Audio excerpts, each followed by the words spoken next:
আচ্ছা ভাবি, আপনি তো একজন বিটি মানুষ হইয়া ঘটকের কাজ করেন, আপনার কি লজ্জা শরম করে না নাকি? কেন লজ্জা করবে কেন? আমি কি চোরের গরু বাগানে বাঁধছি নাকি লোকের বিয়ে দিচ্ছি? তাছাড়া আজকাল বিটারা যা পারে বিটিরে তার চেয়ে ডবল পারে। এটা মডার্ন যুগ, বুঝছো? अच्छा।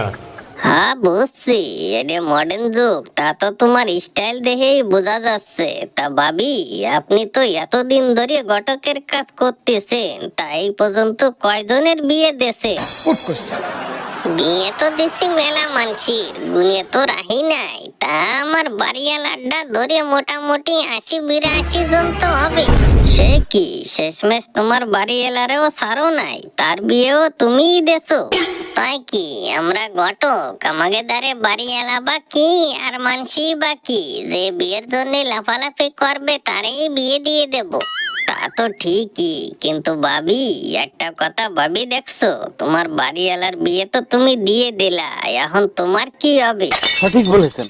আমার কি হবে? আমার কি চেহারা কম আছে নাকি? আরো করি ঘটকের কাজ, যখন খুশি তখন বিয়ে করব, যারে খুশি তারে বিয়ে করব। তুমি যদি রাজি থাও কেন না, তোমারেও বিয়ে করে নিলাম।